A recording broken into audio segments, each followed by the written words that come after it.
হচ্ছে আমাকে এই জিনিসগুলোরই এই শর্ট ফর্ম বা সিম্বলিক রিপ্রেজেন্টেশনের থ্রুতে একটা ডায়াগ্রাম ডেভেলপ করতে হচ্ছে বা একটা পাওয়ার সিস্টেমকে রিপ্রেজেন্ট করতে হচ্ছে। যখনই আমি আসলে এগুলোকে রিপ্রেজেন্ট করি ইউজিং দিস লাইন কনভেনশন, দেন সেটাকে আসলে বলা হচ্ছে সিঙ্গেল লাইন ডায়াগ্রাম বা all line diagram, one line diagram. এটাকে আমরা আসলে এভাবে বলতে পারি যে when all the components of a power system are represented by a simplified diagram, then it is called single line diagram or one line diagram. এটার objective কি? এটার অবজেক্টিভ হচ্ছে যে যতগুলো ইনফরমেশন আছে সবগুলো ইনফরমেশনকে মোটামুটি একটা কনসাইজ ফর্মে যাতে সে আমাকে রিপ্রেজেন্ট করতে পারে। হ্যাঁ, যাতে যতগুলো ইনফরমেশন আছে, যেমন একটা ট্রান্সফরমারের রেটিং কত, একটা জেনারেটরের রেটিং কত, কত পাওয়ার যাচ্ছে, লাইনের রেটিং কত, লোডের রেটিং কত, এগুলো সবগুলোকে সে আসলে আমাকে মোটামুটি না হইলেই নয় এরকম একটা ফরম্যাটে সে আমাকে আসলে এগুলো দিবে। দ্যাটস ওয়াই এটাকে আমরা আসলে concise form of representation of power system বলতে পারি বা single line diagram of power system বলতে পারি।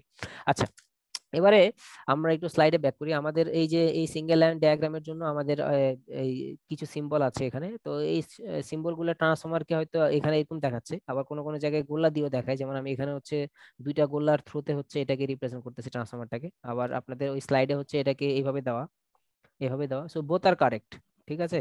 এখানে হয়তো অল্প কয়েকটা হয়তো সিম্বলিক রিপ্রেজেন্টেশন দেওয়া আর কি।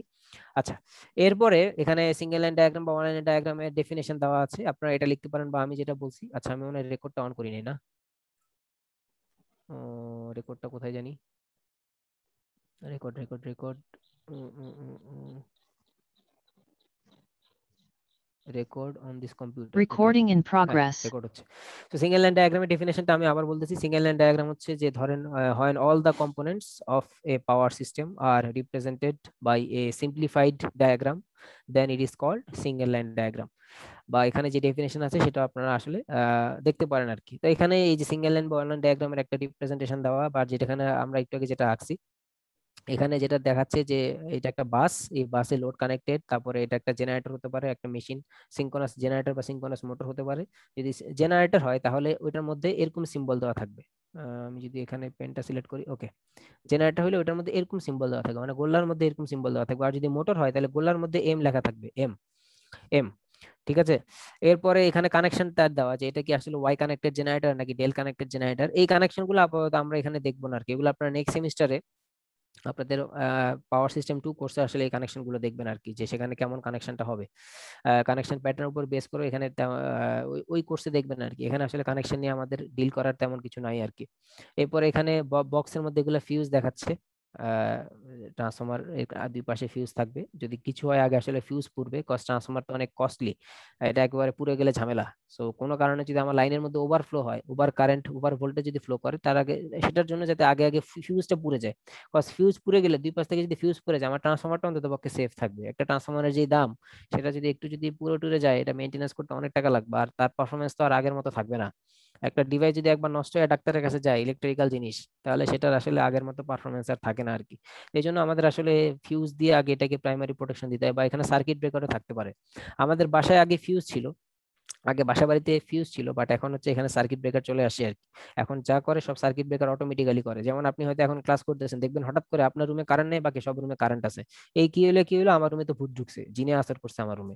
ব্যাপারটা আসলে কিছুই না, আপনার রুমে জিন ভূত কিছু ঢুকে নাই, আপনার রুমের সার্কিট ব্রেকার যেটা, সেটা আসলে অটোমেটিক্যালি ট্রিপ করছে। কেন ট্রিপ করছে? হয়তো আপনার রুমে কোনো কারণে হঠাৎ করে ওভার ভোল্টেজ বা ওভার কারেন্ট ফ্লো করতে গেছে, যেটা আপনার সার্কিট ব্রেকার সেন্স করতে পারছে, সেন্স করে সে অটোমেটিক্যালি, যাতে আপনি এবং আপনার যে ইলেকট্রিক্যাল যে ডিভাইস গুলো আছে সেগুলো যাতে না পুড়ে যায় বা না ড্যামেজ হয়ে যায়, সেই জন্য সে অটোমেটিক্যালি সেগুলো ট্রিপ করে বন্ধ করে দিছে। আচ্ছা, এরপরে দেখি আমাদের এখানে কি আছে। আমাদের স্লাইডে আছে হচ্ছে বাংলাদেশের পার্সপেক্টিভে আমাদের বর্তমানে জেনারেশনে কারা কারা জড়িত। জেনারেশনে জড়িত আছে হচ্ছে BPDB, Bangladesh power distribution board, এটা একমাত্র সরকারি, আর বাকি যে আছে সবগুলোই স্বায়ত্তশাসিত। তারপরে আছে হচ্ছে এনডব্লিউপিজিসিএল, নর্থ ওয়েস্ট পাওয়ার generation company limited, electricity grid company Bangladesh, Ashuganj. তারপরে কিছু আছে হচ্ছে ইন্ডিপেন্ডেন্ট পাওয়ার প্রডিউসার, তারা নিজেরাই পাওয়ার প্রডিউস করে। ট্রান্সমিশন আমি গতকালকেও বলছিলাম, মেবি গতকালকে আপনাদের সাথে বা তার আগের দিন, গতকালকে থেকে তো শুরু। ট্রান্সমিশন একটাই মাত্র আমাদের মনোপলি আছে business, PGCB, power grid company Bangladesh. ডিস্ট্রিবিউশনে আছে হচ্ছে ডেসকো, ডিপিডিসি, তারপরে আছে হচ্ছে আরইবি, রুরাল ইলেকট্রিফিকেশন বোর্ড।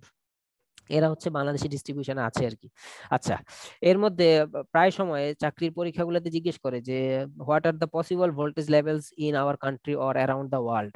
মানে পৃথিবীতে অ্যাভেলেবল ভোল্টেজ লেভেল কি কি আছে, সেটা কখনো পৃথিবীর পার্সপেক্টিভে জিজ্ঞেস করে অথবা কখনো বাংলাদেশের পার্সপেক্টিভে জিজ্ঞেস করে। এটা কিন্তু একটা কমন কোশ্চেন, জবের কোশ্চেন গুলোতে আপনি যদি রিটেনে টিকেন, ভাইভাতে প্রায় সময় আপনাকে এই কোশ্চেনটা জিজ্ঞেস করে যে কি কি ভোল্টেজ লেভেল বাংলাদেশে অ্যাভেলেবল বা পৃথিবীতে অ্যাভেলেবল। তো বাংলাদেশে 220 ভোল্ট অ্যাভেলেবল, 400 ভোল্ট অ্যাভেলেবল, 11 কেবি অ্যাভেলেবল, তারপরে 132 230 কেবি, 400 কেবি পর্যন্ত বাংলাদেশে অ্যাভেলেবল, 400 কেবি পর্যন্ত।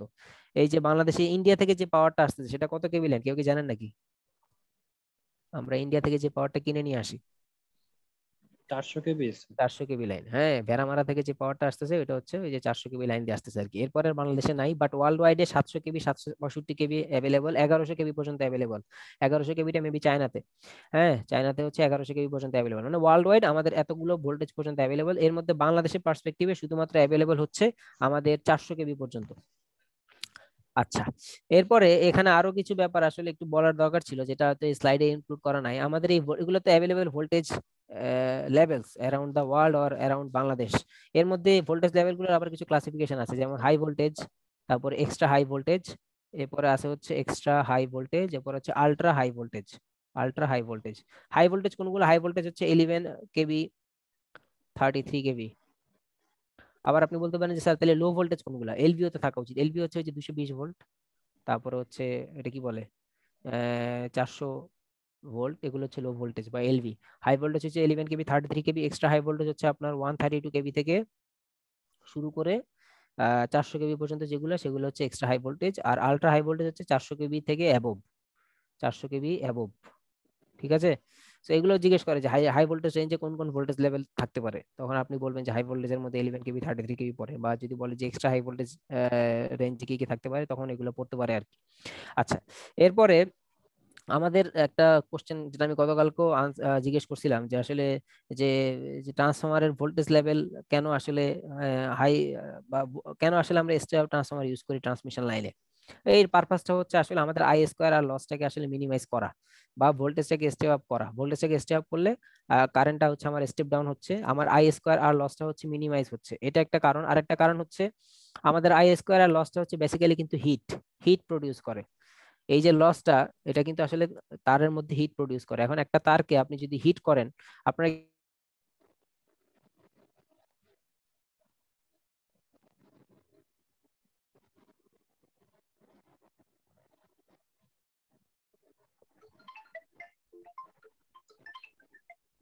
হ্যালো, আমার কথা কি শোনা যাচ্ছে? জি হ্যালো, স্যার। জি স্যার। হ্যাঁ, আমার আমার মাঝখানে একটা কল আসছিল, এই জন্য ইন্টারাপ্ট হয়ে গেলাম আর কি। আমার কোশ্চেনটা হচ্ছে যে আপনারা কি দেখছেন যে লোহা কিভাবে গলে?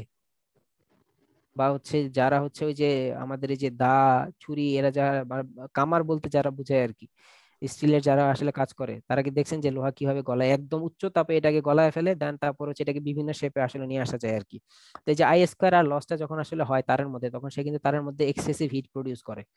এই তারের মধ্যে যখন আসলে হিট প্রডিউস হচ্ছে, তখন কিন্তু তারটা গলে যেতে পারে। সাপোজ আমি যদি একটা জিনিসকে কন্টিনিউয়াসলি আগুনে দিয়ে রাখি, ঠিক আছে, তাহলে সেটা যে একসময় যেটা হবে, যে এই সময় এক সময় এখানে আসলে গলে যাবে, এবং গলে গেলে আসলে কি হবে, তার গলে গেলে তো এটা আসলে ছিঁড়ে মাটিতে পড়বে। দুই পাশ ছিঁড়ে আমরা মাটিতে পড়লো, তাহলে মাটিতে পড়লে ঝামেলাটা কোথায়? মাটিতে পড়লে ঝামেলা আছে। এই তারটা তো আসতেছে হচ্ছে কোনখান থেকে? এই জেনারেটর থেকে আসতেছে। এই জেনারেটর আবার প্লাস মাইনাস আছে, মাইনাসটা আবার কোর সাথে কানেক্টেড, মাইনাসটা হচ্ছে গ্রাউন্ডের সাথে কানেক্টেড। এখন তারটা ছিঁড়ে যখন পড়ছে, পড়ার কারণে প্লাসটাও এই গ্রাউন্ডের সাথে কানেক্টেড হয়ে গেছে, তাহলে এখন প্লাস মাইনাস কি হয়ে গেছে? শর্ট হয়ে গেছে। কানেক্টেড হয়ে গেছে। প্লাস মাইনাস শর্ট হয়ে গেছে। প্লাস মাইনাস শর্ট হয়ে গেলে তাহলে এখন কি করবে? প্লাস মাইনাস শর্ট হয়ে গেলে ইনফাইনাইট কারেন্ট ফ্লো করবে, যা যতগুলো ডিভাইস এখানে কানেক্টেড সবগুলো আসলে ড্যামেজ হয়ে যেতে পারে আর কি। যদিও এখানে সার্কিট ব্রেকার আছে, আমরা তো এই যে প্রোটেকশন আগেই বললাম যে এখানে সার্কিট ব্রেকার থাকবে, সে অটোমেটিক্যালি ট্রিপ করবে। বাট যদি সার্কিট ব্রেকার না থাকতো, বা সার্কিট ব্রেকার কোনো কারণে যদি ট্রিপ না করে, সবকিছুরই তো আসলে আমরা আসলে ধরে নেই যে আসলে সে কাজ করবে। কথা হচ্ছে সে যদি কাজ না করে, তখন আসলে কি হবে? যদি সে আসলে কাজ না করে, তাহলে ট্রান্সফরমার উইন্ডিং টুইন্ডিং যা আছে, তারটার যা আছে, সব একদম পুরো ছারখার করে ফেলবে আর কি। তো এই জন্য আই স্কোয়ার আর লসটা, বা যে হিটটা যেটা প্রডিউস হচ্ছে, সেই হিটটাকে আসলে আমরা রেঞ্জের মধ্যে রাখার জন্য, টলারেবল রেঞ্জের মধ্যে রাখার জন্য আমরা এইখানে আহ এই ভোল্টেজটাকে স্টে আপ করি, বা ট্রান্সফরমারটা আমরা ইউজ করি, স্টে আপ ট্রান্সফরমারটা ইউজ করি আর কি। এটা আমাদের একটা পারপাস আর কি। এখন এখানে এই যে আমরা যে তারগুলো ইউজ করব, এই তারের কি কি প্রপার্টিস থাকতে হবে? তারের প্রপার্টিস হচ্ছে high electrical conductivity. High electrical conductivity মানে হচ্ছে আমি একটা তারকে বললাম তুমি 100 এম্পিয়ার নিয়ে যাও, বাট ওই তারটা কেমন ভাবে বিল্ড আপ করা হয়েছে যে সে আসলে 100 এম্পিয়ার নিতে গিয়ে 90 এম্পিয়ার সে নিজের মধ্যে ড্রপ করে ফেলে, তার বিল্ড কোয়ালিটি ভালো না। হ্যাঁ, তার ইলেকট্রিক্যাল কন্ডাক্টিভিটিটা আসলে ভালো না, তো এটা আসলে কোনোভাবেই ডিজায়ারেবল না। তাকে আমি যেইটুকু তার কন্ডাকশনটা আমি ইউজ করতে চাচ্ছি, কন্ডাকশন বলতে ইলেকট্রিক্যাল কন্ডাকশনটা, সেটা যাতে হাই হয়। আচ্ছা, আরেকটা জিনিস হচ্ছে তারের টেনসাইল স্ট্রেংথ। টেনসাইল স্ট্রেংথ মানে ধরেন একটা তার আপনি টান দিলে ছিঁড়ে গেল, এটা তাহলে কেমন তার? একটা ট্রান্সমিশন টাওয়ার, আমাদের দেশে তো চোরের উপদ্রব আছে, অন্যান্য দেশে হয়তো নাই আর কি। এখন একজন চোর এই টাওয়ারে উঠছে, একজন চোর এই টাওয়ারে উঠছে, দুজন দুই পাশ থেকে টান দিছে, তার শিরা পড়ে গেছে, এটা কিছু হইলো? এটা তো কোনোভাবে কোনো মানে ফিজিবল সলিউশন না আর কি। তার স্ট্রেংথ, টেনসাইল স্ট্রেংথ বা টেনশন সহ্য করার ক্ষমতা অবশ্যই দরকার। এছাড়াও আরেকটা ব্যাপার আছে যে আসলে চোরের উপদ্রব বাদই দিলাম, আমাদের দেশে তো শীতকালে আসলে বরফ পড়ে না, অন্যান্য দেশে কিন্তু শীতকালে বরফ পড়ে, এটা আমরা সবাই দেখছি, বাইরের দেশে ভিডিও তাইতে দেখছি। এখন ধরেন দুইটা টাওয়ার, এই একটা টাওয়ার, এই একটা টাওয়ার, এই যে বরফ যখন পড়ে, বরফটা তো তারের উপরে পড়বে, পড়বে না? ধরেন শীতকালে তারটা আছে হচ্ছে, সরি, গ্রীষ্মকালে তারটা আছে হচ্ছে এই অবস্থায়, এই অবস্থায় তারটা আছে। শীতকালে তারটা কি হবে? শীতকালে তারটা হচ্ছে আরো বেশি ঝুলে যাবে। কেন ঝুলে যাবে? কারণ এটার উপরে যখন বরফ পড়বে, এই বরফের ভরগুলো কোন দিকে কাজ করবে? নিচের দিকে না? W = mg, এই জিটা কোন দিকে কাজ করে? অভিকর্ষ ত্বরণ কোন দিকে কাজ করে? নিচের দিকে। নিচের দিকে স্যার। তাহলে যখন বরফটা পড়বে উপর থেকে, আকাশ থেকে যখন বরফটা পড়তেছে, বরফ তার এমন না যে মাটি থেকে বরফ উপরের দিকে উঠতেছে, বরফটা সবসময় হচ্ছে উপর থেকে পড়বে, তাহলে এই তারের উপরে বরফের একটা লেয়ার জমবে, এইভাবে বরফের লেয়ার জমবে। তাহলে বরফের যখন লেয়ার জমবে, তারের একটা নিজের ভর, তারের ভর হচ্ছে 10 কেজি, এর সাথে আরো 10 কেজির বরফ হচ্ছে অ্যাড হয়েছে, তাহলে এই পুরো ভরটা নিচের দিকে কাজ করবে না? তখন গ্রীষ্মকালে সে যদি এরকম থাকে, তাহলে শীতকালে যেটা হবে, সে এর থেকে আরো বেশি ঝুলে যাবে। এখন ঝুলতে ঝুলতে ঝুলতে ঝুলতে এইখানে তো আর এমন না যে আমি এখানে এটারে একদম ছাড় দিয়ে রাখছি, তুমি খালি ঝুলতেই থাকো ঝুলতেই থাকো, এখানে তো একটা টেনশন সৃষ্টি হবে না, একটা টার্ন সৃষ্টি হবে না? Yes sir. আপনি এটাকে টেনে ধরে রাখছেন, এখন সেটা যদি এর থেকে বেশি যদি ঝুলে পড়ে, তাহলে এখানে অবশ্যই একটা টেনশন সৃষ্টি হবে, এবং সে কিন্তু ছিঁড়ে পড়ে যেতে পারে, আর ছিঁড়ে পড়ে গেলে প্লাস মাইনাস শর্ট, গ্যাঞ্জাম এখানেই শুরু। তাহলে অবশ্যই যাতে টান দিলে যাতে ছিঁড়ে পড়ে না যায়, বা তার টেনশন সহ্য করার ক্ষমতা যাতে অবশ্যই বেশি হয়, এটা হচ্ছে তার প্রপার্টিস থাকতে হবে।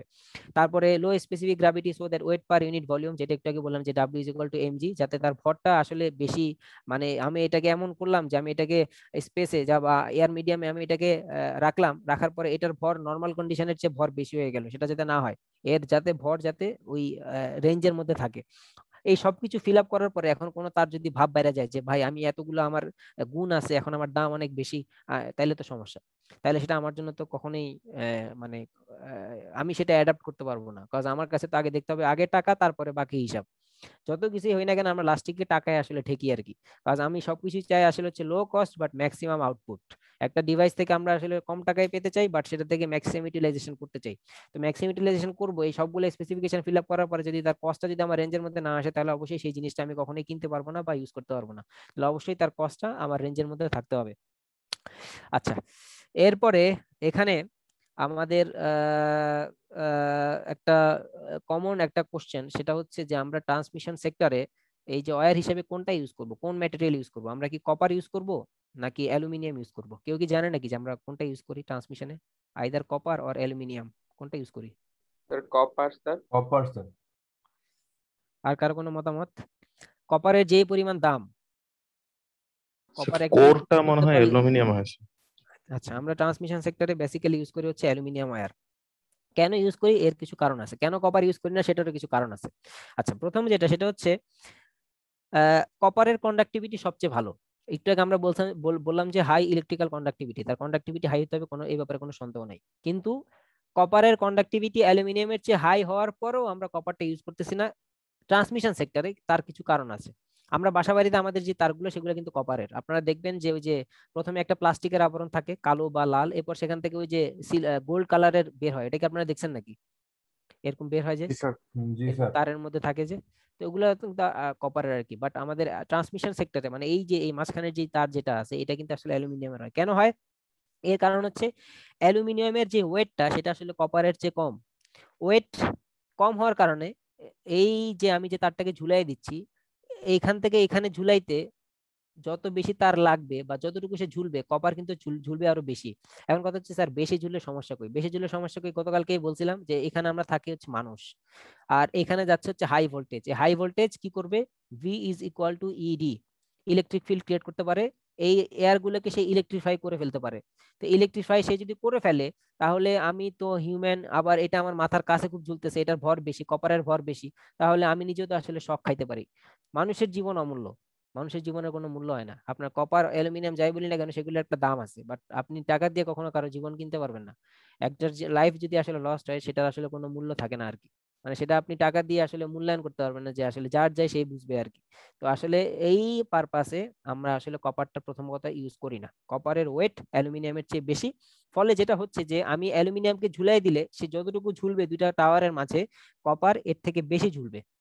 দ্যাটস ওয়াই আমরা কপারটাকে ইউজ করতেছি না। এটা এক নাম্বার রিজন। দুই নাম্বার রিজন হচ্ছে ডায়ামিটারটা, অ্যালুমিনিয়ামের ডায়ামিটার কপারের চেয়ে বেশি। অ্যালুমিনিয়ামের যে ডায়ামিটার, যেটা ডায়ামিটার সেটা হচ্ছে কপারের চেয়ে বেশি। কপারের চেয়ে বেশি ডায়ামিটার হওয়ার কারণে এর সুবিধা কি? সুবিধা হচ্ছে আমরা জানি যে আমাদের যে তারগুলো, এই তারগুলোর যে ক্রস সেকশনাল এরিয়া সেটা কি সার্কুলার না সিলিন্ড্রিক্যাল নাকি কি কি কি cross sectional area? Circular. Circular circular sir. Circular cross sectional area. তাহলে সার্কুলার ক্রস সেকশনাল এরিয়ার ডায়ামিটার, ধরেন আমি বললাম হচ্ছে ডায়ামিটার হচ্ছে ধরেন কত ডি, তাহলে তার এরিয়া কত হবে? এরিয়া কত? পাই ডি স্কোয়ার বাই 4। বা পাই আর স্কোয়ার, তাই তো? যদি আমি রেডিয়াস নিই পাই আর স্কোয়ার, আর যদি ডায়ামিটার নিই তাহলে হচ্ছে pi D square D by 4। Square by 4। এখন কথা হচ্ছে, তাহলে ডায়ামিটার যদি অ্যালুমিনিয়ামের বেশি হয় কপারের চেয়ে, তাহলে এরিয়া কার বেশি হবে? অ্যালুমিনিয়ামের বেশি হবে নাকি কপারের বেশি হবে?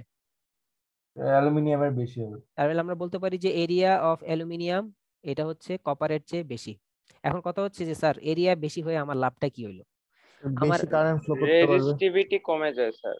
এটা একটা অ্যাডভান্টেজ। আরো একটা অ্যাডভান্টেজ হচ্ছে, প্রথমে যেটা আমরা বলছিলাম যে আমরা যে ট্রান্সমিশন লাইনে আমাদের হাই ভোল্টেজ যাচ্ছে, এই হাই ভোল্টেজের জন্য আমাদের বাতাসের চারপাশে যে অণুগুলো আছে বা বাতাসটাকে সে ইলেকট্রিফাই করে ফেলতেছে।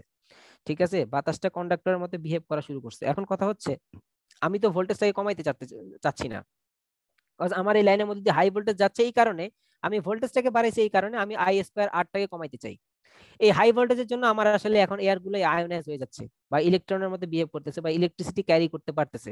কিন্তু আমি তো আসলে ভোল্টেজটাকে কমাইলে আমার আবার আইটাকে বাড়াইতে হবে, তাহলে আইটাকে বাড়াইলে তো আবার আই স্কোয়ার আর লসটা বেড়ে যাবে, তাহলে আমার তো আসলে ওই দিক দিয়ে লস হয়ে যাচ্ছে। এটা সেটা তো আমি আবার চাচ্ছি না। আমি আবার ভোল্টেজটাও কমাইতে যাচ্ছি না, তাহলে এখন আমি আসলে কি করব? আমি তো এখন দোটানায় পড়ে গেলাম আর কি। তাহলে এখন আমাকে আসলে যেটা করতে হবে, আমরা, আচ্ছা এর আগে এখানে আমি একটা কথা আগে বলিনি, সেটা আগে বলিনি, সেটা হচ্ছে এই যে হাই ভোল্টেজের জন্য আমার যে এয়ারটা আয়োনাইজ হয়ে যাচ্ছে এবং এয়ারটা ইলেকট্রনের মতো বিহেভ করতেছে বা ইলেকট্রিসিটি ক্যারি করতে পারতেছে, এই ইফেক্টটাকে একটা নামে ডাকা হয়। নামটা হচ্ছে খুবই প্রোনাউন্স নাম, করোনা ইফেক্ট।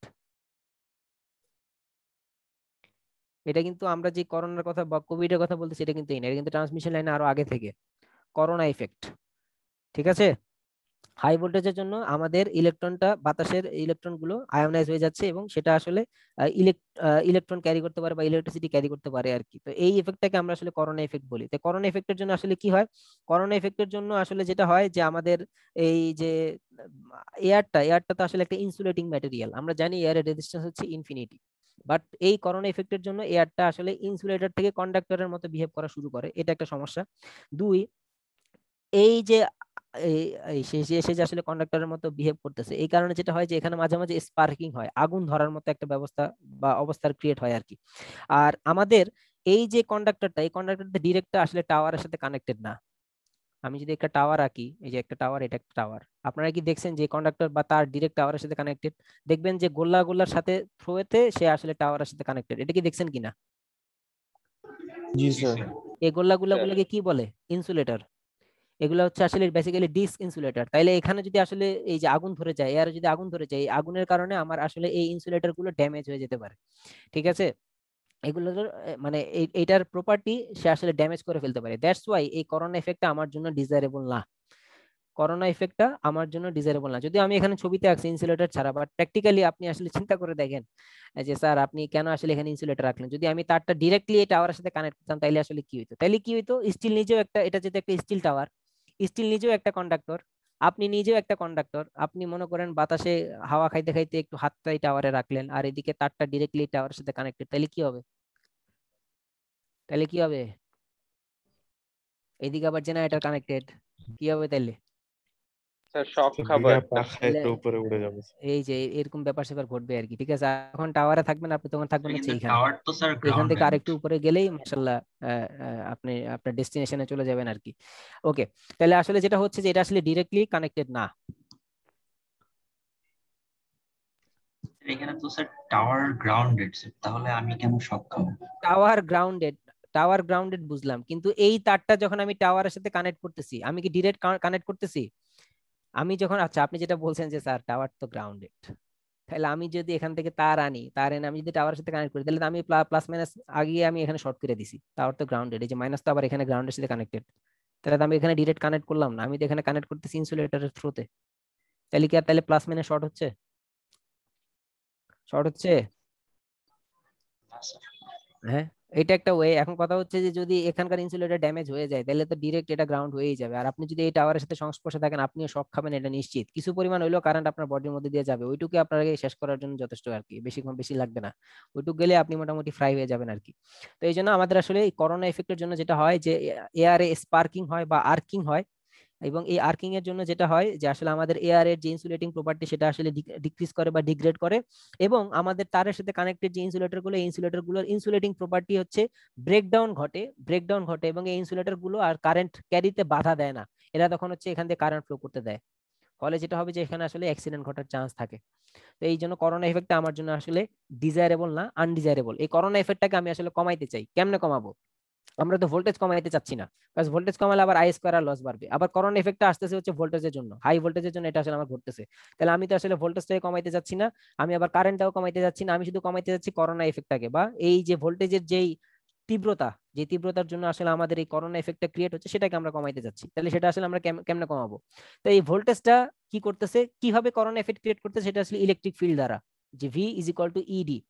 এই ইলেকট্রিক ফিল্ডটাকে যদি আমরা কমাইতে পারি, তাইলেই হচ্ছে আমাদের হচ্ছে মেইন কাজটা ঘটবে, কজ ইলেকট্রিক ফিল্ড যত কম হবে, বাতাস তত কম আয়োনাইজ হবে।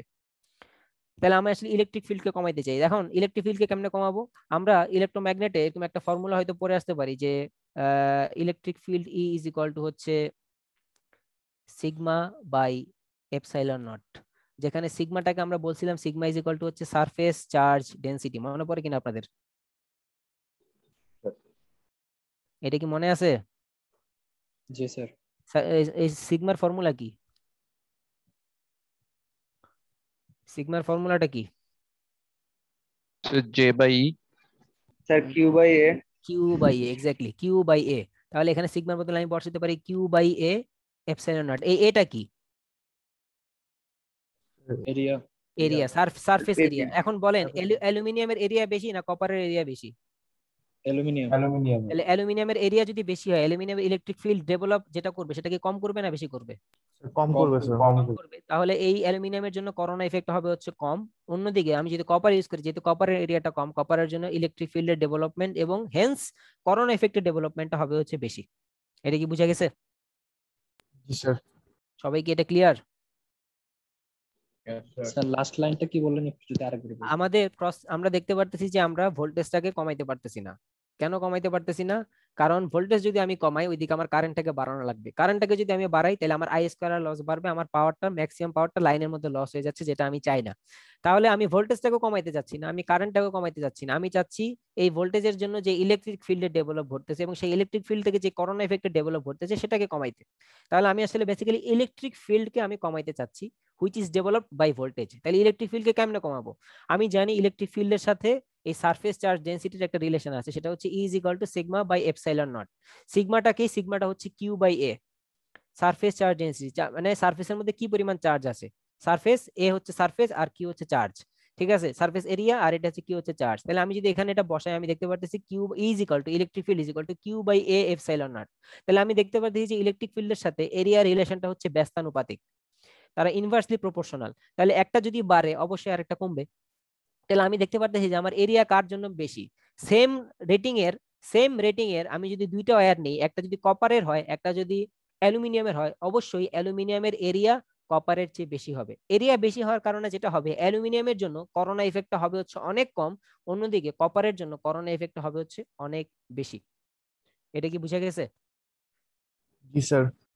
আচ্ছা, স্যার। এই করোনা ইফেক্টটা দেখতে হবে হচ্ছে বেসিক্যালি এরকম। এই যে যেটা বললাম যে গোল্লা গোল্লা চাকতির মতো, এগুলো হচ্ছে আমার সেই ইনসুলেটর ডিস্ক, আর এইদিকে হয়তো তারটা দেখা যাচ্ছে না, আর এই যে এখানে হচ্ছে এই যে স্পার্কিং ঘটতেছে আর কি, যেটা হয়তো ভায়োলেট কালারের মতো দেখা যাচ্ছে, বা এই যে নিচ ছবিতে দেখা যাচ্ছে যে আগুন ধরছে, স্পার্কিং হচ্ছে, আগুন ধরছে, এরকম হয়তো আপনারা দেখবেন ভিডিওতে মাঝে মধ্যে লাইনে এরকম আগুন ধরে যায় ধাই করে, এরকম দেখছেন কিনা? বা ফেসবুকে একটা গ্রুপ আছে ইলেকট্রিক্যাল ইঞ্জিনিয়ারিং মেবি, হ্যাঁ ওইখানে মাঝে মাঝে এরকম ভিডিও পোস্ট করে আর কি, ওখানে দেখা যায় যে আসলে করোনা ইফেক্টের জন্য প্র্যাকটিক্যালি আসলে কি ঘটে আর কি, এরকম ডিসচার্জ ঘটে বা এরকম মানে এয়ারে আগুন ধরে যায় এবং হচ্ছে ওই আমাদের যে ইনসুলেটর যেগুলো, এই ইনসুলেটরের ইনসুলেটিং প্রপার্টিটা আসলে ড্যামেজ ঘটে যায় আর কি। এটা তখন আর হচ্ছে ওই বাধা দিতে পারে না, কারেন্টটাকে বাধা দিতে পারে না, ফলে যেটা হয় যে ওই টাওয়ারের সাথে ডিরেক্টলি কানেক্ট ঘটতে পারে তারের, ফলে কিন্তু আমাদের অ্যাক্সিডেন্ট করতে পারে আর কি। সো এই করোনা ইফেক্টটা আমার জন্য আসলে ডিজায়ারেবল না, যেটা আসলে এখানে এই এই ইকুয়েশন দিয়ে আমি একটু লিখে রাখছি আর কি, যে ইলেকট্রিক ফিল্ড থেকে কি হবে এরিয়ার সাথে রিলেশন আর কি। আচ্ছা, আরেকটা জিনিস যেটা সেটা হচ্ছে আমরা যে যে তারগুলো ট্রান্সমিশন লাইনে ইউজ করবো সেগুলো কি সলিড কন্ডাক্টর হবে নাকি স্ট্র্যান্ডেড কন্ডাক্টর হবে? স্ট্র্যান্ডেড। আপনারা হয়তো 3-1 সার্ভিস ডিজাইনে RERM এই নামগুলো কি শুনছেন নাকি? RERM, জি স্যার। জি স্যার। আরই কি আরই?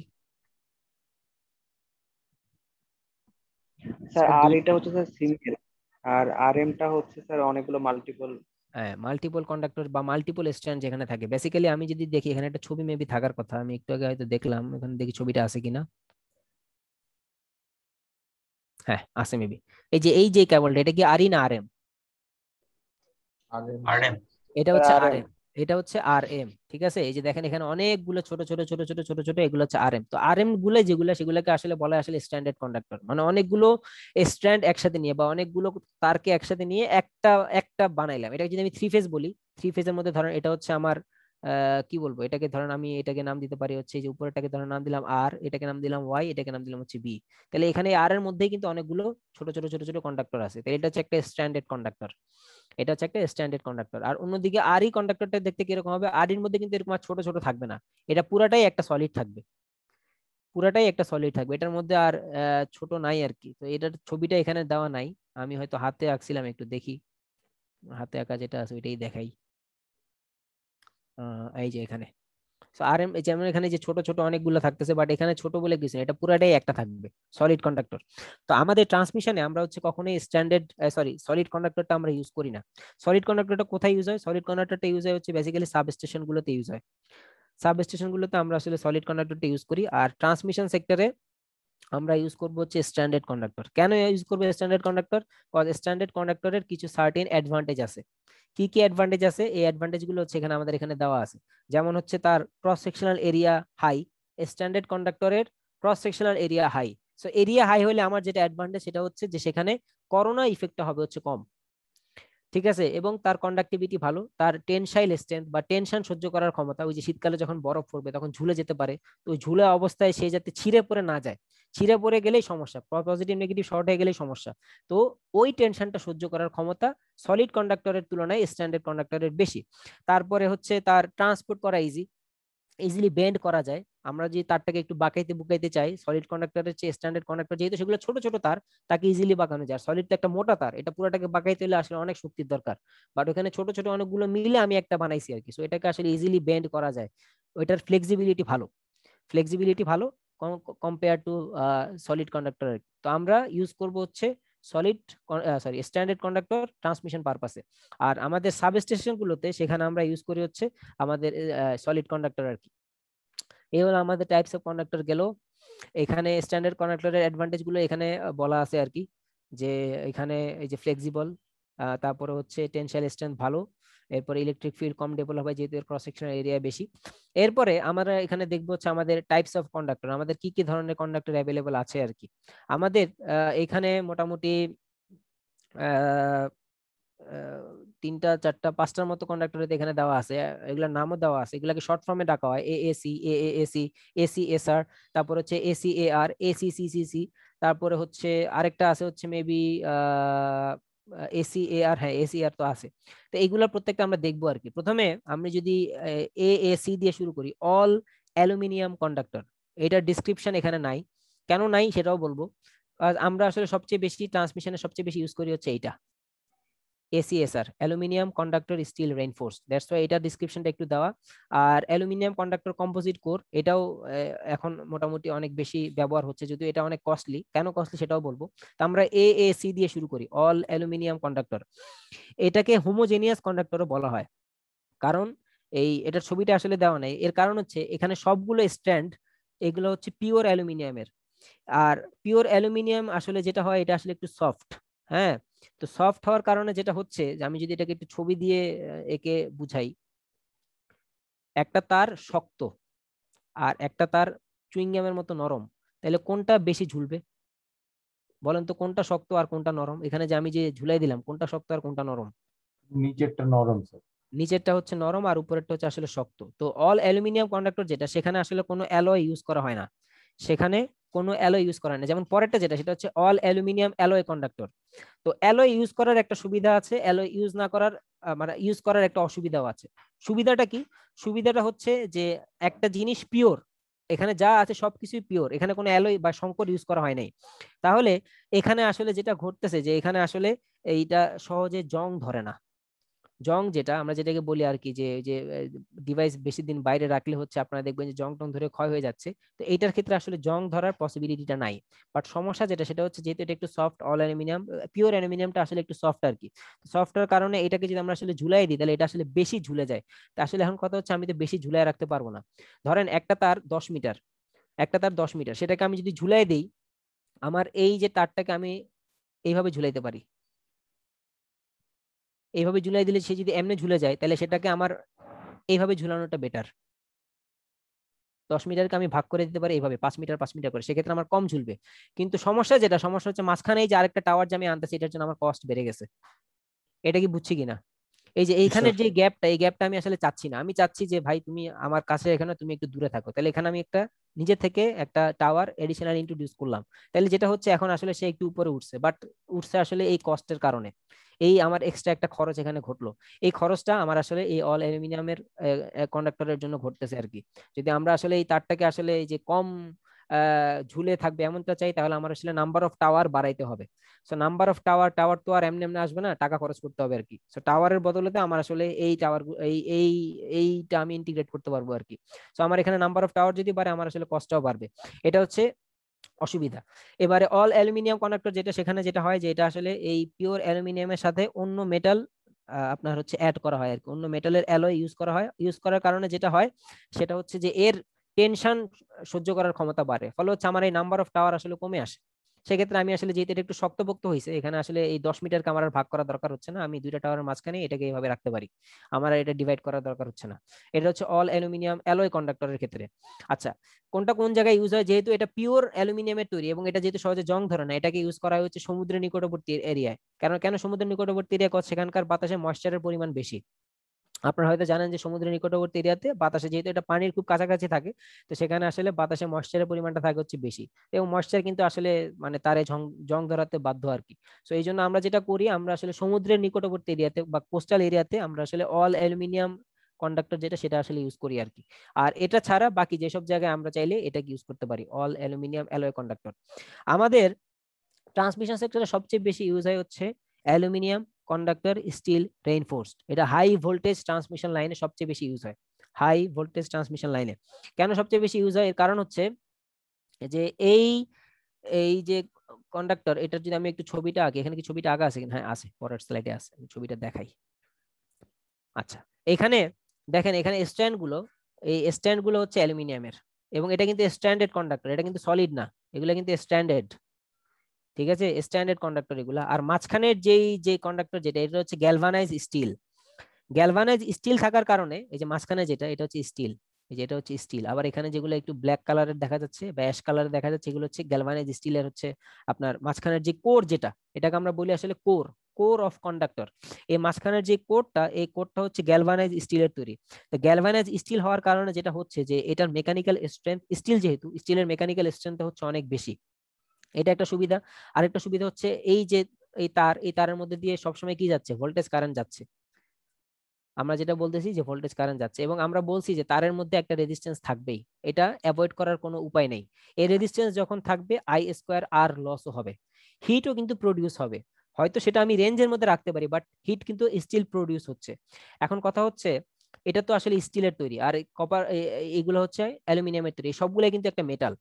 একটা মেটালকে আপনি যদি একবার যদি গরম করেন, আবার যদি ঠান্ডা করেন, আবার যদি গরম করেন, আবার যদি ঠান্ডা করেন, এর শেপটা কি ঠিক থাকে না? শেপটা ডিস্টর্ট হয়ে যায়। ডিস্টর্টেড শেপ হয়ে যায়। শেপটা কিন্তু দেখবেন যে এটা নষ্ট হয়ে যাচ্ছে, শেপটা ডিস্টর্ট হয়ে যাচ্ছে। কজ এই যে একবার যখন ধরেন ইলেকট্রিসিটি আছে, কারেন্ট গেল, তারটা গরম হইলো, তারটা গরম হয়ে আছে, আবার যখন রাত্রেবেলায় সবাই যখন ঘুমায় পড়ছে, তখন হচ্ছে হয়তো অনেক বাসা বাড়িতে লাইট ফ্যান অফ হয়ে গেছে, তখন আবার হচ্ছে কারেন্ট কমে গেছে, আমার আবার হিট একটু কম প্রডিউস হলো, তাহলে একবার বেশি হিট প্রডিউস হচ্ছে, তারটা বেশি গরম হচ্ছে, আবার রাত্রেবেলায় তারটা কম প্রডিউস হচ্ছে, রাতের বেলায় সে আবার ঠান্ডা হচ্ছে, আবার দিনের বেলায় আবার গরম আবার ঠান্ডা, এইভাবে করে করে যেটা হবে যে তারের শেপটা ডিস্টর্ট হয়ে যেতে পারে। বাট যেহেতু এখানে আমরা গ্যালভানাইজ স্টিল ইউজ করতেছি, তো এই স্টিল আসলে এই এটার মেকানিক্যাল স্ট্রেংথ মানে সে সহজে এই যে এক্সপানশন, এই আবার হচ্ছে এটা আবার হচ্ছে কম্প্রেশন, এটা আসলে সে অ্যালাউ করে না, সহজে সে আসলে এক্সপান্ড হতে পারে না গরমের জন্য। আবার সহজে ওই একবার যদি ইয়া হয়ে যায়, এটা কি বলে, প্রথম কথা হচ্ছে সে গরম হয় না, বাট দীর্ঘদিন ব্যবহারের পরে অবশ্যই এগুলো মেনটেনেন্স করতে হয়। আপনারা হয়তো দেখবেন অনেক সময় গিয়ে ট্রান্সমিশন টাইম, আমাদের দেশে হয় কিনা আমি জানি না, আমি বাইরে দেখছি গিয়ে হচ্ছে পানি দেয়, মানুষ হচ্ছে টাওয়ারের উপরে উঠে হচ্ছে পানি দিয়ে ইনসুলেটর পরিষ্কার করে তারকে একটু ভিজায় রাখে, সেখানে হচ্ছে অনেক হাই ভোল্টেজ লাইন আর কি, সেগুলো 700-800 কেবি, আমাদের দেশে তো শুধুমাত্র 400 কেবি পর্যন্ত লিমিটেড আর কি। চায়নাতে এটা আমি দেখছিলাম ভিডিওতে, ইউটিউবে, যে সেখানে হচ্ছে গিয়ে হচ্ছে তারটাকে ঠান্ডা করতেছে, ধুইতেছে, এবং ইনসুলেটর গুলোকে ধুইতেছে যাতে সেগুলো আসলে গরম হয়ে গেলে সমস্যা, আগুন ধরে গেলে সমস্যা, তো এটাকে ধুয়ে আসলে ঠান্ডা রাখা হয় আর কি। তো যদি এক্সপান্ড হয়েও যায় সেটা যাতে আবার যাতে ওই আগের শেপে যাতে আবার যদি না আসে, যাতে এইভাবে একবার শেপ চেঞ্জের কারণে যাতে তার ওভারঅল শেপটা যাতে ডিস্টর্ট না হয়ে যায়, তো গ্যালভানাইজ স্টিল ইউজ করার কারণে তার মেকানিক্যাল স্ট্রেংথ বেশি, এটা একটা অ্যাডভান্টেজ। দুই, এটা টেনশন সহ্য করার ক্ষমতা বেশি, ফলে আমি যদি দুইটা টাওয়ারের মাঝখানে আমি যদি ঝুলাই দেই, আমি টাওয়ার টু টাওয়ার ডিস্টেন্সটা অনেক বেশি রাখতে পারি। সাপোজ আপনার একটা তার আছে 100 মিটার, এখন আপনাকে কেউ বললো যে আমি 100 মিটারের মধ্যে 10টা টাওয়ার দিতে চাই, এখন আপনি জিজ্ঞেস করলেন আপনার তারটা কি এসিএসআর, সে বললো হ্যাঁ এসিএসআর, আপনি বলবেন যে 10টা টাওয়ারের দরকার, আপনি এখানে 5টা টাওয়ার দিয়ে দেন। 100 মিটারকে আপনি যেটা করবেন 20 মিটার 20 মিটার করে ভাগ করে দিলেন, এখান থেকে এখানে দিলেন 20 মিটার, এখান থেকে এখানে দিলেন 20 মিটার, এখানে 20 এখানে 20, এরকম করে করে আপনি 20 মিটার দিয়ে তারটাকে হচ্ছে এভাবে ডিভাইড করে দিতে পারেন। সেক্ষেত্রে আপনার যেটা হবে যে তারের যেহেতু টেনশন সহ্য করার ক্ষমতা বেশি, সেহেতু আপনার আসলে এখানে নাম্বার অফ টাওয়ার আসলে কমে যাচ্ছে, আপনার কস্টটা সেভ হচ্ছে। এটা কি বোঝা গেল? এটা জি কি স্যার। বুঝতে পারছি? জি, যে আমার যেহেতু তারের টেনশন সহ্য করার ক্ষমতা বেশি, সেহেতু আমি আসলে এখানে নাম্বার অফ টাওয়ার আমি আসলে কমায় রাখতে পারি, কজ তারের টেনশন সহ্য করার ক্ষমতা কমলে আমার আসলে বেশি টাওয়ার লাগতো যাতে এটা বেশি ঝুলে না থাকে, কজ বেশি ঝুলে থাকলে আমার আসলে সমস্যা, এবং সেখানে আসলে এই ঝুলাটাকে প্রতিরোধ করার জন্য আমার আসলে টাওয়ার ইন্ট্রোডিউস করতে হবে। বাট সে যদি শক্তপোক্ত হয়, সে যদি টেনশন সহ্য করতে পারে, সেক্ষেত্রে আমি কিন্তু নাম্বার অফ টাওয়ার কমায় রাখতে পারি, এটা আমার একটা অ্যাডভান্টেজ। আরেকটা এখানে একটা জিনিস অবশ্য আমি এটা এখানে বলবো কিনা, আচ্ছা এখানে এই যে এসিএসআর কন্ডাক্টর, এখানে টোটাল স্ট্র্যান্ড হচ্ছে 60টা। হ্যাঁ, তো এই 60টা, আচ্ছা এটা আপাতত এখানে থাক, এটা আমরা অন্য কোনো একটা আমাদের একটা ম্যাথমেটিক্যাল প্রবলেম আছে মেবি, ওই ম্যাথমেটিক্যাল প্রবলেমের সময় এটা আমরা আসলে ডিসকাস করবো আর কি। সেই এটার একটা আসলে মানে একটা ফর্মুলা আছে আর কি, এই যে এখানে আসলে কয়টা স্ট্যান্ড থাকবে আমাদের অ্যালুমিনিয়ামের, আর কয়টা থাকবে হচ্ছে স্টিলের, এটা একটা ফর্মুলা আছে, একটা ম্যাথও আছে, সেটা আমরা দেখবো। আপাতত সেই ফর্মুলাটা এখন এখানে আপাতত থাক। এরপরে আমার আরেকটা কন্ডাক্টর আছে, সেটা হচ্ছে এসিসিসি, এটা হচ্ছে aluminium carbon composite core, aluminium carbon composite core. এটা সবচেয়ে অ্যাডভান্স টেকনোলজি, সবচেয়ে অ্যাডভান্স টেকনোলজি। কেন এটা অ্যাডভান্স টেকনোলজি? এর কারণ হচ্ছে এই যে দেখেন এর যে কোর যেটা যেটা বের হয়ে আছে ছবিতে, এই কোরটা অ্যাডভান্সড, স্টিলের চেয়েও এটা অনেক বেশি শক্তপোক্ত।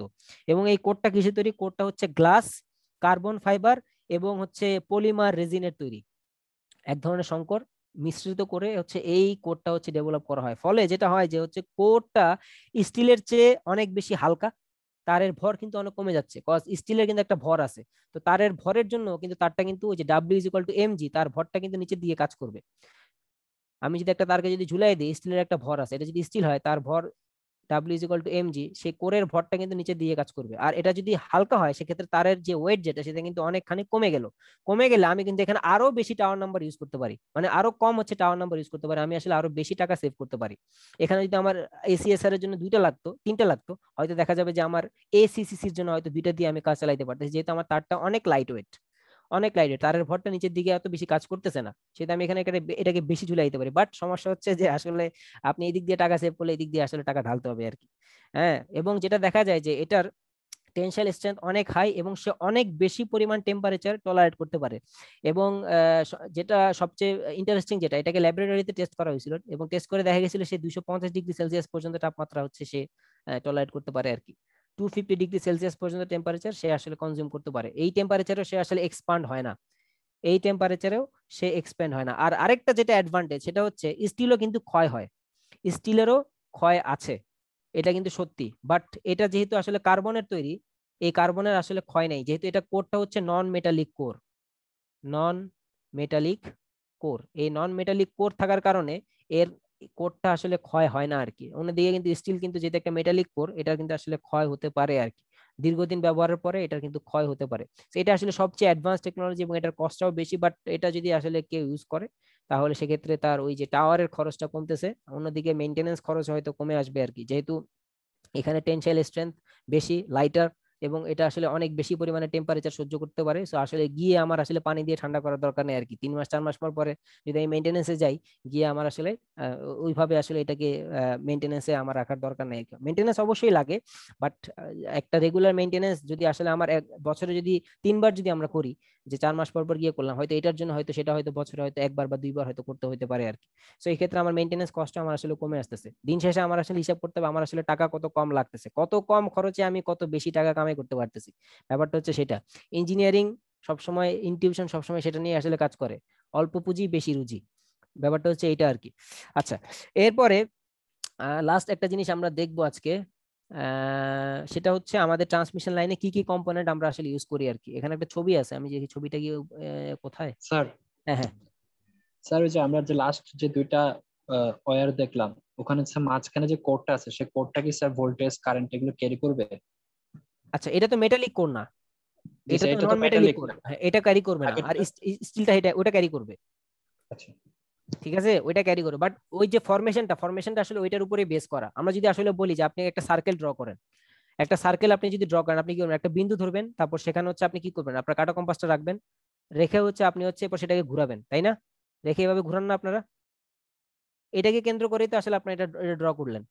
তো এখানে যে যে এটার যে মুভমেন্ট, যেটা যে তারটাকে যে বাঁকাইতে হবে বা একটু টানতে হবে, এটার মুভমেন্টটা আসলে এটার উপর বেস করে ঘটতেছে, এই কোরের উপর বেস করে ঘটতেছে, বুঝা যাচ্ছে?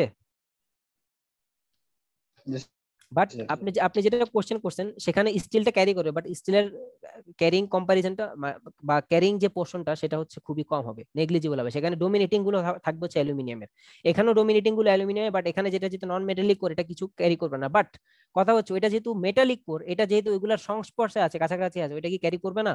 টাচ লাগেই কারেন্ট ক্যারি করবে না? অবশ্যই ক্যারি করবে তো, বাট সেটার হবে হচ্ছে কম, সেটার পার্সেন্টেজ অফ ক্যারিং কারেন্ট সেটা হবে হচ্ছে কম। বুঝা গেছে? জি স্যার। আচ্ছা, এরপরে এখানে আমরা দেখবো যে আমাদের ট্রান্সমিশন লাইনে কি কি কম্পোনেন্টস ইউজ হয়। এইটার ছবিটা এখানে থাকার কথা, আমি দেখি পরের স্লাইডগুলোতে আছে কিনা, না থাকলে উপরের দিকে হয়তো কোনো একটা স্লাইডে থাকার কথা।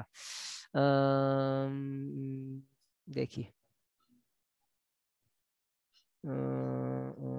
এখানে এটা দেখলাম, এটা এটা এটা এটা এটা কই, এই স্লাইডে তো থাকার কথা, এটা নাকি?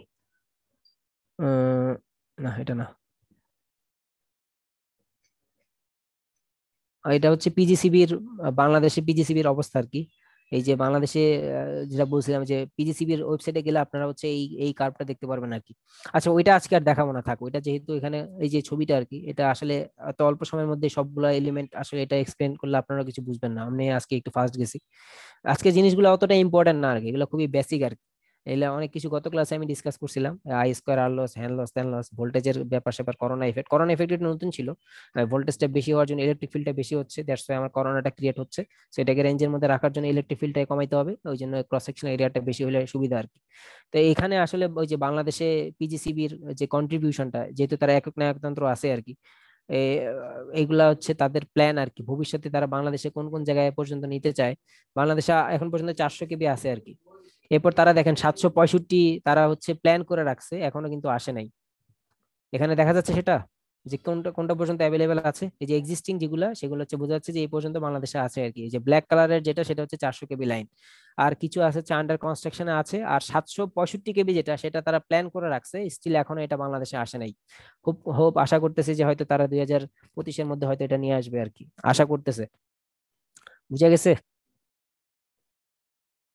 জি স্যার। জি স্যার। ওকে, আজকের ক্লাস এই পর্যন্ত। কারো যদি কোনো কোশ্চেন থাকে আজকের ক্লাস নিয়ে, আপনারা কোশ্চেন করতে পারেন। স্যার, হ্যাঁ। স্যার করোনা এফেক্টের জন্য কি বললেন, আশেপাশের বায়ুগুলো কন্ডাক্টর হিসাবে কাজ করবে? হ্যাঁ, করোনা ইফেক্টের জন্য যেটা ঘটতেছে যে বেসিক্যালি করোনা ইফেক্টটা ঘটতেছে আসলে হাই ভোল্টেজের জন্য। হাই ভোল্টেজের সাথে ইলেকট্রিক ফিল্ডের একটা রিলেশন আছে। সেই ভোল্টেজটা যেটা করতেছে, ভোল্টেজটা হচ্ছে তার চারপাশের বায়ুমণ্ডলকে ইলেকট্রিফাই করে ফেলতেছে, বাতাসের অণুগুলোকে সে আয়োনাইজ করে ফেলতেছে। ফলে যেটা হতেছে যে বাতাস তো আসলে তার কাজ করার কথা ইনসুলেটর হিসেবে, বাট সে কাজ করতেছে কন্ডাক্টর হিসেবে, যেটা তার প্রপার্টি না। এখন কথা হচ্ছে আমি তো আসলে এয়ারে এক্সপোজ, আমি নিজে অ্যাজ এ হিউম্যান আমি কিন্তু এয়ারে এক্সপোজ। এখন কথা হচ্ছে আমি যদি সামহাও এই এয়ারের সংস্পর্শে যদি আমার যদি একটা অ্যাক্সিডেন্ট ঘটে, সেটা রিস্ক কে নিবে? এবং সেটা তো ঘটতেছে আসলে এই ইলেকট্রিক ফিল্ডের জন্য, যেটা এই হাই ভোল্টেজটা ক্রিয়েট করতেছে। এখন ভোল্টেজটাকে তো আমি আর হাই থেকে লো করতে চাচ্ছি না, বিকজ ভোল্টেজ লো করলে ওইদিকে কারেন্ট বাড়াইতে হবে, কারেন্ট বাড়াইলে আবার আই স্কোয়ার আর লস বাড়বে। তাহলে আমি আসলে এখন কি করব? আমি ভোল্টেজও কমাইতে চাচ্ছি না, কারেন্টও বাড়াইতে চাচ্ছি না। বাট আমি যেটা করতে পারি, আমি আসলে এই হাই ভোল্টেজটার জন্য যেই হাই ইলেকট্রিক ফিল্ড ক্রিয়েট হচ্ছে সেটাকে আমি লো করতে পারি। সেটা আমি কিভাবে করতে পারি? সেটা আমি করতে ওই পারি যে হচ্ছে ক্রস যদি আমি সেকশনাল এরিয়া বাড়ায়। সেকশনাল এরিয়া বাড়িয়ে। হ্যাঁ, এক্স্যাক্টলি। Thank you. ওকে, আমি আপনাদের এখানে চ্যাট বক্সে অ্যাটেন্ডেন্সের একটা লিংক দিয়ে দিচ্ছি, আপনারা অ্যাটেন্ডেন্স দিয়ে দেন। স্যার হ্যাঁ স্যার আমি গত ক্লাসে আসলে প্রেজেন্ট ছিলাম, মানে 20-25 মিনিটের মতো ক্লাস করছি, এরপরে স্যার নেট চলে গেছিল, স্যার অ্যাটেন্ডেন্সটা দিতে পারিনি। এখন একটা ক্লাসের অ্যাটেন্ডেন্স দিতে পারেন না, এটা তো তেমন কিছু না আর কি। আর আমি আসলে অ্যাটেন্ডেন্স কাউন্ট করি না আর কি। ফার্স্ট ক্লাসের অ্যাটেন্ডেন্স জাস্ট নিছি রেকর্ডের জন্য, বাট আজকে থেকে অ্যাটেন্ডেন্স গুলো কাউন্ট করবো আর কি, যেহেতু এটা আসলে ক্লাস ছিল না। জি স্যার। এটা আসলে কাউন্টে আমি আসলে রাখবো না আর কি, এগুলো আজকের গুলো কাউন্টে রাখবো আর কি। এগুলো সিনসিয়ারলি দেন, তাইলে হবে।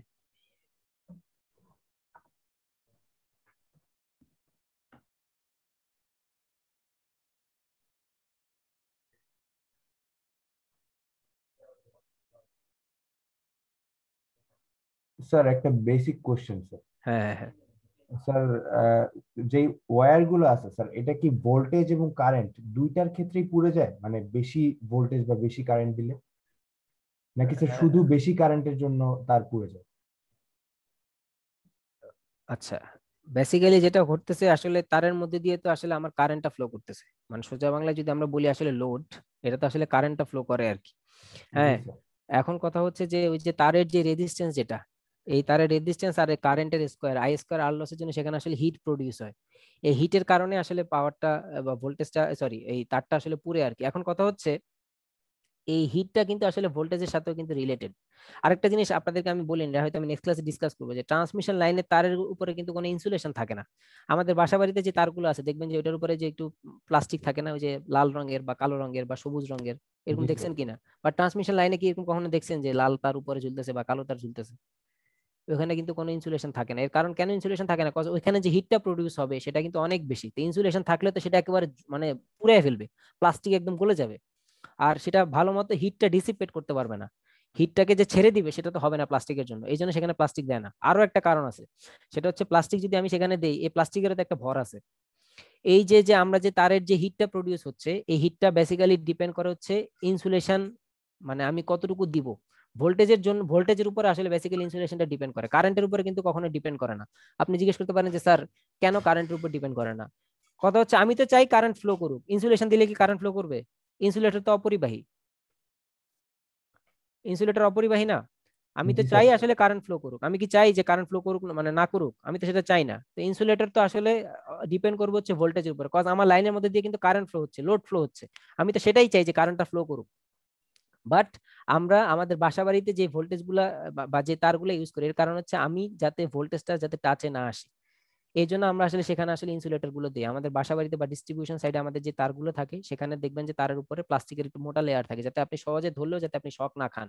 কেন না খান? আপনি কিন্তু কারেন্টের শক না, আপনি কিন্তু সেখানে ভোল্টেজের শক খাচ্ছেন। কারেন্টের শক কিন্তু আপনি খাচ্ছেন না, কারেন্ট আপনার শরীরে গিয়ে যেটা করতেছে ভোল্টেজ ড্রপ